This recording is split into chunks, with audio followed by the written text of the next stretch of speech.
Spiritual portal तक पहुंचे।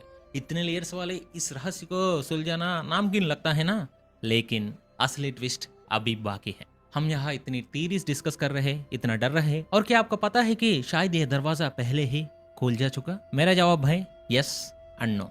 एक बार नहीं, दो बार नहीं, ऑफिशियल रिकॉर्ड्स के मुताबिक कम से कम 7 बार वो दरवाजा खुल चुका। हैरान हो गए हम, जिसे सांप और प्रलय मानकर डर रहे थे, कुछ लोगों ने उस कमरे को पब्लिक पार्टी की तरह यूज किया। इस शॉकिंग कहानी क्या है? The shocking truth, vault B was open. कुछ पंडित कहते हैं कि वॉल्ट बी खोलने से एक जहरीला गैस या वायरल फीवर फैलेगा, लेकिन ठीक 100 साल पहले कहानी कुछ और थी। 1933 में एमिली गिलक्रिस्ट हैच, एक अमेरिकन राइटर, ने ट्रैवनकोर पर एक किताब लिखी। उस किताब a Travancore guide book for the visitors. इसके मुताबिक 1908 में पैसों की जरूरत पड़ने पर कुछ ऑफिशियल्स ने उस कमरे को खोलने की कोशिश की थी। वो टॉर्चर्स लेकर अंदर गए तो देखा कि वो पूरा कमरा असली सांपों से भरी हुआ था। वो जान बचाकर वहां से भाग गए। जरा सोचिए, 1908 की कहानी में असली सांप थे। 2025 आते आते वो सांप गायब होकर आंखों से ना दिखने वाले जहरीला गैस बन गए। वक्त के साथ डर का रूप भी कैसे बदल गया है। अब चलते हैं थोड़ा आगे 1908 से 1931 में। उस अकाल की रात में, ईयर 1931, ट्रैवनकोर स्टेट एक भयानक फेमेन से जूझ रहा था। लोग भूख से मर रहे थे, खजाना खाली हो चुका था। महाराजा श्री चित्तिरा तिरुनाल बलराम वर्मा ने एक हिम्मत वाला फैसला लिया, लोगों की जान बचाने के लिए वो वॉल कमरे को खोलने का। डेट दिसंबर 6, 1931, संडे सुबह 10 बजे। मंडित के ऑफिशियल्स ने एक अच्छा मुहूर्त देखा।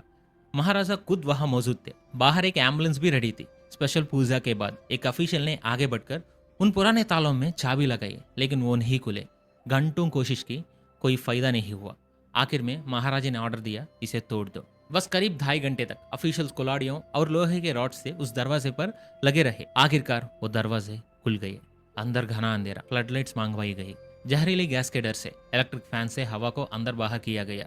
फिर ऑफिशियल्स ने अंदर कदम रखा। उस दिन द हिंदू न्यूज़पेपर का रिपोर्टर भी वहां था। सबसे पहले उन्हें 4 बड़े पीतल के बॉक्स दिखे। वो हजारों साल पुराने सिक्कों से भरे थे। पास में एक अनाज की गोदाम जैसी चीज, वो पूरी तरह सोने और चांदी के सिक्कों से भरी थी। उसके ऊपर सैकड़ों सोने का पॉट्स रखे थे। वही जमीन से जुड़ा हुआ एक बड़ा लकड़ी का बॉक्स था।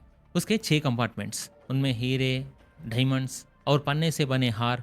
इसके अलावा 300 से ज्यादा सोने के बर्तन और 4 बड़े खजाने के बॉक्स भी। दोपहर टाइम 3:30 PM ऑपरेशन रोक दिया गया और कमरे को फिर से सील कर दिया गया। लेकिन यहाँ से असली कॉन्स्पिरेसी शुरू हुई। इतनी बड़ी घटना के बाद भी अगले साल 1932 में वहां के दीवान ने असेंबली में इस खजाने का जिक्र तक नहीं किया। गवर्नमेंट ने इस पूरी बात को एक बड़ा सीक्रेट बनकर रखा। तो अब सवाल यह है, क्या नागबंधन के श्राप सच में काम करता है? समुद्र में तूफान क्यों नहीं आया? सांपों ने क्यों नहीं काटा? शायद एक अच्छे काम के लिए, लोगों की जान बचाने के लिए खोलने पर श्राप काम नहीं करता, या फिर क्या वो श्राप बहुत बड़ा झूठ है? इस सवाल का जवाब हमें 2014 में मिला।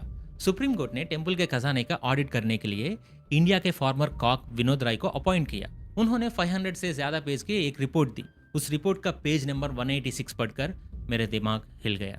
उन्होंने बताया कि वॉल्ट भी जैसा हम सोचते हैं वैसा हमेशा बंद नहीं था। टेम्पल के महासार बुक रिकॉर्ड्स के मुताबिक उसे 1990 में 2 बार और 2002 में 5 बार, टोटल 7 बार खोल गया था। कभी सिल्वर बार्स निकलने के लिए तो कभी सोने का बर्तन साफ करने के लिए। असली रक्षक, एक राजा का मास्टर स्ट्रोक। और वॉल्ट भी इतनी बार खुल चुका और श्राप झूठ है, तो रॉयल फैमिली आज उसे खोलने से मना क्यों करता है? क्या सिर्फ बिलीफ है? नहीं, वो एक और ഷോക്കിംഗ് തിയറി ഡിബേറ്റ്.